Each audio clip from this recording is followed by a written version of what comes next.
To RN Reddy IT school. So ఈరోజు మనతో పాటు మన job guarantee student Sai Praneeth Reddy ఉన్నాడు, ప్లస్ వాళ్ళ పేరెంట్స్ కూడా ఉన్నారు. సో ఈ యొక్క ఇంటర్వ్యూ ఏంటంటే, సాయి ప్రణీత్ రెడ్డికి మీకు తెలుసు మన ఇన్స్టిట్యూట్లో జరిగిన డ్రైవ్స్ని మేము వీడియో షూట్ చేసి పెట్టడం జరుగుతుంది. అదేవిధంగా మన ఇంటర్వ్యూస్లో ఎవరికైతే జాబులు వచ్చాయో వాళ్ళ జాబ్ సక్సెస్ స్టోరీ కూడా జనరల్గా మనం వీడియో చేసి పెడుతున్నాం. యాజ్ వెల్ యాజ్ కోర్సులు చేసేటప్పుడు కూడా మనం సాయి ప్రణీత్ది ఒక వీడియో చేయడం జరిగింది. ఇతను మధ్యలో కోర్సులో ఉన్నప్పుడు తన యొక్క అనుభవాల్ని పంచుకోవడం కోసం ఒక వీడియో చేశాం. సో ప్రతి ఒక్క స్టూడెంటు తన యొక్క కోర్స్ ఎన్ని రోజులు పట్టింది అండ్ ఆ యొక్క తర్వాత ఇంటర్వ్యూస్ ప్రిపరేషన్ ఎలా జరిగింది, ఎన్ని ఇంటర్వ్యూస్లో జాబ్ వచ్చింది అనేది ఈ వీడియోలు చేయటం జరుగుతుంది. అండ్ లక్కీలో ఏంటంటే అతనికి 2 days బ్యాక్ ఆఫర్ వచ్చింది. రేపు 26న కపిలైటీ సొల్యూషన్స్, అంటే ఇప్పుడు ఈరోజు ఇది జూలై మంత్ కదా, జూలై 26న అంటే నెక్స్ట్ ఫ్రైడే అతను కపిలైటీ సొల్యూషన్లో ఫ్రెషర్గా జాయిన్ అవబోతున్నాడు. ఆల్రెడీ కపిలైటీ సొల్యూషన్స్లో మన దగ్గర నుంచి ఒక 3 months బ్యాక్ ఒక 5 స్టూడెంట్స్ జాయిన్ అయ్యారు. సో ఈ యొక్క ఇంటర్వ్యూలో 4 జాబ్ వచ్చింది, అందులో సాయి ప్రణీత్ రెడ్డి ఒకడు. సో సాయి ప్రణీత్ రెడ్డి వాళ్ళ పేరెంట్స్ కూడా రావడం జరిగింది కాబట్టి అందరినీ కలిపి ఒక చిన్న ఇంటర్వ్యూ చేద్దాం. అండ్ వాళ్ళు ఎలా వచ్చారు అండ్ వాళ్ళు వచ్చిన తర్వాత అబ్బాయి యొక్క జర్నీ అండ్ మధ్యలో జరిగిన ఇబ్బందులు, మంచి చెడు అంటే హడిల్స్ అండ్ అంటే ఈ యొక్క ప్రయాణంలో ఖచ్చితంగా జర్నీలో పిల్లలు వస్తుంటారు, మళ్ళీ పిల్లలు మధ్యలో కొద్దిగా డ్రాప్ అయ్యే అవకాశం ఉంది, ఇబ్బంది పడుతుంటారు. మళ్ళీ పేరెంట్స్ ఎంకరేజింగ్, పేరెంట్స్ మేము పిలిపియటం, పేరెంట్స్ మాకు వచ్చి చెప్పటం, సో మళ్ళీ సెట్ చేయటం, ఇవన్నీ జరుగుతాయి. సో ఇవన్నీ షేర్ చేయటం వల్ల ఏంటంటే నెక్స్ట్ బ్యాచెస్లో వచ్చే స్టూడెంట్స్కి ఇన్ఫర్మేషను, వాళ్ళ యొక్క పేరెంట్స్కి కూడా గైడ్ లైన్స్కి ఉంటుందని చెప్పి వీడియో చేయటం జరుగుతుంది. అండ్ మనం నెక్స్ట్ ఇప్పుడు జాబ్ గ్యారంటీ ప్రోగ్రామ్ని we're changing it as a super 30 batch అని స్టార్ట్ చేయబోతున్నాం. ఆ సూపర్ 30 బ్యాచ్ గురించి కూడా ఈ వీడియోలో చెప్తున్నాను. సూపర్ 30 బ్యాచ్ ఏంటంటే ఓన్లీ 30 మందిని బీటెక్ 23, 24, 25 పాస్ అయిన పిల్లల్ని మాత్రమే MCA or BTech or MCA పిల్లల్ని తీసుకొని ఒక 30 మందిని ట్రైనింగ్ ఇచ్చి ప్లేస్మెంట్ చేసే ప్రోగ్రామే సూపర్ 30. సూపర్ 30 గురించి మేము త్వరలో వీడియోలు చేయడానికి ప్లాన్ చేస్తున్నాం. Already super 30 batch admission start అయినాయి. అరౌండ్ 20 members బీటెక్ 2024 వాళ్ళు టాప్ కాలేజ్ స్టూడెంట్స్ని తీసుకోవడం జరిగింది. సో ఈరోజు ఈ వీడియోల వరకు సాయి ప్రణీత్ యొక్క జర్నీ చూద్దాం. Hello Sai Praneeth, how are you? Fine sir. Fine. So నిన్ను నువ్వు ఇంట్రడ్యూస్ చేసుకో. నెంబర్ 1, నువ్వు ఏ కాలేజ్, ఏం చదివావు, ఎప్పుడు పాస్ అయ్యావు, ఏ కాలేజు, తర్వాత మీ పేరెంట్ గురించి అండ్ మీ ఎక్కడ అడ్రస్, మీరు ఏ ఊరు, ఏ లొకేషన్ హైదరాబాద్లో అనేది చిన్న బ్రీఫ్ ఇంట్రడక్షన్. Okay sir. నా పేరు సాయి ప్రణీత్ రెడ్డి. నేను బీకామ్ కంప్యూటర్ చదివాను. 2022 పాస్డ్ అవుట్. బీకామ్ కంప్యూటర్ చదివాను. తర్వాత ఇక్కడ ఆర్ఎన్ రెడ్డి ఐటీ స్కూల్లో కోర్స్ చేయడానికి వచ్చాను. .NET course full stack. 22 sir, 2022 Nrupatunga degree కాలేజ్లో. Yes sir, Narayanguda. స్కూలింగ్ హాస్టల్లో చాలా నేర్చుకుంటాం. బట్టలు ఉతకటము, మన పని మనం చేసుకోవడం, మనకు ఒక బాక్స్ ఉంటుంది, అందులో బట్టలు పెట్టుకోవాలి, మనకు సబ్బు పెట్టే ఒక బకెట్, ఒక మగ్గు. మేము హాస్టల్ 6th మఠంపల్లి ఒక బ్రదర్స్ స్కూల్ ఉంది, మాన్ఫోర్ట్ వాళ్ళది వివిహెచ్ఎస్ అనే స్కూల్లో ఉన్నా. 6 నుంచి 10 బ్రదర్స్ ఉండేవాళ్ళు. 5వ తరగతి కానీ అక్కడికి వెళ్ళా. సో 5 ఏళ్ళ హాస్టల్లో ఉండటం అనేది నాకు చాలా ఇండివిజువాలిటీ పెంచింది. అంటే నా పని నేను చేసుకునేవాడిని. మా ప్లేట్ మేము కడుక్కోవాలి, మేము తెచ్చి ఫుడ్ పెట్టుకోవాలి, మేము తినాలి, టేబుల్స్ క్లీన్ చేయాలి, అన్ని ఫ్లోర్స్ కడగాలి, తుడవాలి, బట్టలు అంతలా ఒక పని ఉంటుంది అక్కడ. గ్రౌండ్ వెళ్ళి రిపేర్ చేయాలి, గ్రౌండ్ వర్క్ చేయాలి, గేమ్స్ ఉంటాయి. సో వేరే పని ఉండిపోయేది. సో అది చాలా వెళ్ళిపోయింది 6th. సో 6th స్కూలింగ్లో పిల్లల్ని హై స్కూల్లో హాస్టల్లో పెట్టచ్చు, ఇంటర్మీడియట్లో హాస్టల్ పెట్టచ్చు. కానీ వన్స్ గ్రాడ్యుయేషన్లకు ఎంటర్ అయినాక కానీ, గ్రాడ్యుయేషన్ అప్పుడు జాబ్ రైల్స్ అప్పటి వరకు కొంత హాస్టల్ కంటే కూడా పేరెంట్స్ ఎవరో ఒకళ్ళ దగ్గర ఉండి అవసరమైతే రూమ్ తీసుకొని చేయటమే కరెక్ట్. 1 year కష్టపడి నేను ఇది ఈ మధ్య ఐడెంటిఫై చేసిన. ఇంకోటి ఏంటంటే సార్, వాళ్ళకి ఆల్మోస్ట్ ఇప్పుడు ఇక్కడికి వచ్చిన స్టూడెంట్స్ అంటే ఈ బ్యాచ్లలోనే స్మోకింగ్, డ్రింకింగ్ ఇవన్నీ కూడా ఆల్మోస్ట్ అలవాటు అయిపోతుంది ఉంటాయి. అవి వచ్చిన తర్వాత రెస్పాన్సిబిలిటీ అంత ఉండదు. అంటే ఇప్పుడు ఒకటి సార్, ఇప్పుడు పిల్లగాడు ఉండు, ఎటుపోయి తిరిగి వచ్చినా మీరు గంటకు ఫోన్ చేస్తారు. ఉంటే ఇన్స్టిట్యూట్లో ఉండాలి, బస్ ఎక్కితే గంటలు ఇంట్లో ఉండాలి. మధ్యలో అయితే ఎప్పుడే మాకు ఫోన్ వస్తుంది. ఇక మాకు ఫోన్ వస్తే ఎట్టుంటుందో వాళ్ళకి తెలుసు, వేటాడుతాం అంతేనా? రైట్. సో అసలు ఫోన్లు వస్తే మనుషులు వస్తాం ఎదుర్కోండి, అసలు ఏం లేదు, వేటే ఇక ఆ భయం ఉంటుంది వాళ్ళకి. సో వాళ్ళ మంచికే కదా. సో ఈ హాస్టల్లో ఉన్న పిల్లలకి ఏంటంటే పాపం వాళ్ళకి ఇక్కడికి వచ్చిన తర్వాత పేరెంట్స్ దూరం ఉంటారు, వీళ్ళకి ఫ్రీడమ్ పెరుగుద్ది. ఈ ఫ్రీడమ్ పెరిగినప్పుడు ఆటోమేటిక్గా మీరు అన్నట్టు కొంత డైవర్ట్ అవుతారు. కానీ ఎంతైనా కానీ కనీసం లేదంటే ఒకటేసారి ఇప్పుడు సింపుల్ పేరెంట్స్ పిల్లల్ని మానిటర్ చేయాలి.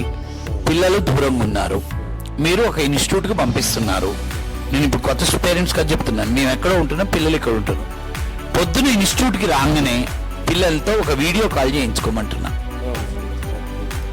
వీడియో కాల్ చేయించుకోండి, వీడియో కాల్ చేయించుకొని పిల్లల్ని మమ్మల్ని చూపించమనండి. సార్ ఎక్కడ, సంతోష్ సార్ ఎక్కడ, ఆర్ఎన్ రెడ్డి ఎక్కడ, స్టూడెంట్స్ ఎక్కడ, క్లాస్ రూమ్ చూపి వేరే కూర్చుంటాను, నీ పక్కన ఒకటి కూర్చుంటాను. వీడియో కాల్ పనికి మాలినగా ఊరికే పొద్దులేసి వీడియో కాల్ చేసి బాగున్నావా ఏమొస్తుంది అందులో? బాగానే ఉంటారు, అడిగిపోతారు. ఇది మెయిన్. నెంబర్ 2, సాయంత్రం పోయేటప్పుడు ఒక వీడియో కాల్. టైమింగ్ కూడా భయపడతాడు సార్. కరెక్ట్ అమ్మ నేను 8కు ఇంట్లోంచి బయలుదేరాలంటే సతాయిస్తంగా పొద్దున నిలబడ్డామంటే కథ నరకం చూపిస్తా. బ్రేక్ఫాస్ట్ లేట్ చేయలేకపోతే అంటే టైమింగ్ ఇంపార్టెంట్ కదా, మిస్ అవుతారు. లేట్ అయినా కొద్ది ఇంట్రెస్ట్ పోతుంది. నెక్స్ట్ ఈ హాస్టల్లో ఉన్న పిల్లలకు కూడా ఇది ఎవరైనా చేసుకోవాలి. తర్వాత హాస్టల్కి వచ్చా డాడీ ఒకసారి వీడియో కాల్ చేయడం హాస్టల్ ఉన్నావా అంటే పిల్లలకు సున్నితంగా చేసి ఇది అలవాటు చేయాలి. ఎదురా నీ మంచి కోసమే కదా ఇదంతా చేసేది, మా భయం మాకుంటుంది. ఎక్కడున్నావు డాడీ, ఫ్రెండ్స్తో ఉన్నా, ఏడున్నావు ఫ్రెండ్స్తో లంచ్ చేస్తున్నావు, వీడియో కాల్ చేయి అంటే వీళ్ళు మందు పార్టీలు రా, లంచ్లు రా అంటే ఇది తప్పని అంటే ఆ ఏజ్లో ఎవరికైనా ఇలాంటి ఫ్రెండ్స్ నాకు ఉంటారు, అందరికీ ఉంటారు. అవన్నీ నేను పాస్ చేసిన, అన్నీ చూసినాం. కాకపోతే ఏంటంటే కొంత దాంట్లో మనం ఆ ఊబిలో ఇరుక్కోవద్దు. పిల్లలు ఆ ఊబిలో తెలియక ఇరుక్కుంటారు, అర్థమైందా? ఇప్పుడు నేను ఫ్రెండ్ని చూసా, సరదాగా ఎగ్జామ్స్ అప్పుడు ఓ సిగరెట్ తాగిండు నా కళ్ళ ముందే, నిద్ర రాకుండా తాగుతున్నాడు సరదాగా. ఇక ఆటోమేటిక్గా ఆ ఫ్రెండ్తో నేను చదివా, పీజీ చేసి ఎంసీ చేసా. ఆ తర్వాత ఒక స్థాయికి వచ్చేసరికి జాబ్ చేసేటప్పటికి రోజుకు 10 సిగరెట్లు తాగే లెవెల్కి వెళ్ళిపోయాడు అతను. అంటే చెడ్డోడు అంటే చాలా గొప్పోడు. ఆ అలవాటు అనేది అలా పెంచుద్ది. నేను అన్ని రకాల ఫ్రెండ్స్ ఉన్నాం, కానీ ఎంతవరకు ఉండాలో అంతవరకే అలవాటు. ఈ హ్యాబిట్స్, బ్యాడ్ హ్యాబిట్స్ అనేది తొందరగా అలవాటైంది. గుడ్ హ్యాబిట్, బ్యాడ్ హ్యాబిట్స్లో సుఖం ఉంటుంది, ఈజీ ఉంటుంది, తొందరగా అట్రాక్ట్ అవుతాం. అండ్ గుడ్ హ్యాబిట్స్లో కష్టం ఉంటుంది. గుడ్ హ్యాబిట్స్ ఏంటి? ఎర్లీగా లేవాలి, కష్టం ఉంది. వాకింగ్కి వెళ్ళాలి, కష్టం ఉంది. సో అవి ఎక్కవు. సో అది ప్రాబ్లం, అంతే, ఏం లేదు. And right, any how all the very best అమ్మా. సో హ్యాపీ కదా మీరు? చాలా హ్యాపీ సార్, చాలా థ్యాంక్ యూ సార్. మేము అనుకున్నందుకు మా ఆశ నెరవేరింది. యా అదే ఇప్పుడు మిమ్మల్ని ప్రజెంట్ చేయడానికి కూడా పిల్లల పేరెంట్స్ కొత్తగా వచ్చిన వాళ్ళకు కూడా ఎలా ఉండాలి, ఎలా ఉండకూడదు అనే దాని గురించి మిమ్మల్ని ఆపేయించేపు. Thank you very much. Strength. So 6 to స్కూలింగ్లో పిల్లల్ని హై స్కూల్లో హాస్టల్లో పెట్టచ్చు, ఇంటర్మీడియట్ హాస్టల్ పెట్టచ్చు. కానీ వన్స్ గ్రాడ్యుయేషన్లకు ఎంటర్ అయినాక కానీ గ్రాడ్యుయేషన్ అప్పుడు జాబ్ ట్రయల్స్ అప్పటి వరకు కొంత హాస్టల్ కంటే కూడా పేరెంట్స్ ఎవరో ఒకరి దగ్గర ఉండి అవసరమైతే రూమ్ తీసుకొని చేయటమే కరెక్ట్. 1 year కష్టపడి నేను ఇది ఈ మధ్య ఐడెంటిఫై చేసిన. ఇంకోటి ఏంటంటే సార్, వాళ్ళకి ఆల్మోస్ట్ ఇప్పుడు ఇక్కడికి వచ్చిన స్టూడెంట్స్ అంటే ఈ మన బ్యాచ్లలోనే స్మోకింగ్. మా ఫాదర్ నేమ్ జనార్దన్ రెడ్డి, మా మదర్ నేమ్ నాగలక్ష్మి. మా ఫాదర్ బిజినెస్ చేసేవారు హైదరాబాద్లో. హోమ్ టౌన్ మాది కడప సైడ్ సార్, పులివెందుల. అవును సార్, ఇక్కడ మా ఫాదర్ బిజినెస్ పెట్టారు sir. RTC cross roads Gandhinagar. So 22లో పాస్ అయ్యారు? అవును సార్, 22లో పాస్ అయినాక నెక్స్ట్ అంటే 2 years అయింది కదా? అవును సార్. సో ఇక్కడికి వచ్చి ఎన్ని రోజులు అయింది? ఇక్కడికి వచ్చి నేను ఆల్మోస్ట్ 1 year అయింది సార్. సో అందులో ట్రైనింగ్ ఎన్ని రోజులు పట్టింది? ట్రైనింగ్ నాకు 8 months పట్టింది సార్. సో ప్లేస్మెంట్స్ కూడా బాగానే పట్టింది సార్. అంటే 4 months అట్లా పడింది సార్. అవును సార్. సో ఇది చదివింది బీకామ్ కంప్యూటర్స్. సో అక్కడి నుంచి మా జాబ్ గ్యారంటీ ప్రోగ్రామ్లో it has taken 1+ year. So అంటే డ్యూరేషన్ పడుతుంది. సో 3 monthsలో అవుతుంది, 4 monthsలో అవుతుంది. 2 hours ప్రోగ్రామ్ కాదు, అవును సార్ కాదు పర్ డే 8 to 10 hours కూర్చోబెట్టాము మేము.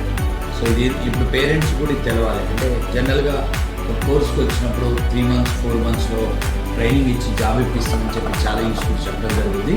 అదైతే నాకు తెలిసినంత వరకు అంత ఈజీ కాదు. సో అదే ఒక బీటెక్ లేటెస్ట్ పాస్ అయిన టాప్ కాలేజెస్ నుంచి వచ్చిన పిల్లలు ఆల్రెడీ కంప్యూటర్స్లో చాలా ట్రైనింగ్ అయ్యి ఉంటే 3-4 monthsలో ప్లేస్మెంట్ చేయొచ్చు. కానీ ఒక నార్మల్ డిగ్రీ నుంచి కానీ ఒక నాన్ కంప్యూటర్స్ నాన్ ఇంజనీరింగ్ స్టూడెంట్స్కి వరకు టైం ఎక్కువ పడుతుంది. అవును సార్ కరెక్టే సార్. రైట్. సో తర్వాత డిగ్రీ అయిపోయింది. అవును సార్, డిగ్రీ అయిపోయినాక ఐటీ వైపు వద్దాం అనుకున్నాను. అవును సార్ ఐటీ వైపు వెరీ గుడ్ ఐడియా. సో అక్కడ ఫస్ట్ నువ్వు మా దగ్గరికి రాలేదు సార్. రాలేదు. సో అది ఎలా? ఫస్ట్ ఎక్కడికి వెళ్ళావు? ఫస్ట్ మన నేటివ్ ఇన్స్టిట్యూట్ వేరే దగ్గరికి వెళ్ళాను సార్. అంతే. ఏ కోర్స్? అది జావా చేశాను సార్.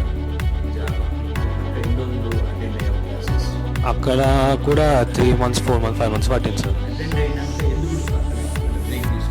అంటే నేను అక్కడికి వెళ్ళి అటెండ్ అవుతున్నా కానీ నాకు జాబ్ ప్లేస్మెంట్ రావట్లేదు, సబ్జెక్ట్ కూడా పెద్దగా రాలేదు సార్ అక్కడ. అందుకని ఇక్కడ ఉంటే రాదని చెప్పేసి ఇలా వచ్చాను సార్. అవును సార్. అక్కడికి ఇక్కడ తేడా ఏంటంటే ప్రిపరేషన్ సార్. అంతే. అక్కడ మాకు జస్ట్ క్లాసులు చెప్పడం అలా కాలేజీలో క్లాసులు చెప్పడం అలా ఎలా ఉంటుందో అలా చెప్పేటోళ్ళు. మాకు ప్రిపేర్ అవ్వడం అంటే టైం ఉండేది కాదు సార్. ఇక్కడ మనకు అలా కాదు కదా సార్. మనం మీరు ఓన్గా చేపిస్తున్నారు, చదివిస్తున్నారు, టైం ఇస్తున్నారు. సో అలా ఇక్కడ అప్డేట్ అవ్వడం వీలే. టాస్క్ బేస్డ్ లెర్నింగ్ ఇది. అవును sir task based company training అట్లా ఎలా company training, self training, self learning. అవును sir. And you will have a plenty of hours. అవును సార్ చాలా ప్రిపరేషన్. అవును సార్. రైట్. సో ఇది బాగుందా? బాగుంది సార్. బట్ అన్ని గంటలు కూర్చోవడం ఓపిక ఉండాలి కదా, స్టూడెంట్ కష్టం కదా. ఉండాలి సార్. మనకి రిజల్ట్ రావాలంటే తప్పదు సార్, ఉండాలి. ఓకే.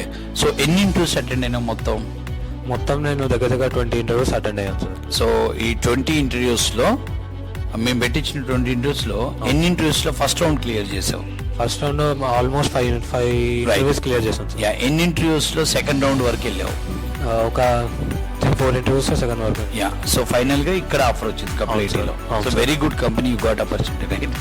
హ్యాపీయా? Happy sir. రైట్. సో ఈ ట్రైనింగ్ టైంలో అంటే ఇప్పుడు జనరల్గా ఒక బీకామ్ చదివంగానే పీజీ చేయాలనుకుంటారు ఎవరైనా. అవును సార్. బీకామ్ చదివినాక ఎంబీఏనో ఎంసీఏనో చదవాలనుకుంటారు. అవును సార్. సో ఇంటర్మీడియట్ గ్రూప్ ఏంటి నీది? నాది సిఎస్సి సార్.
ఉండొద్దు. అంటే ఇప్పుడు ఒకటి సార్, ఇప్పుడు ఈ పిల్లగాడు ఉండు, ఎటుపోయి తిరిగి వచ్చినా మీరు గంటకు ఫోన్ చేస్తారు.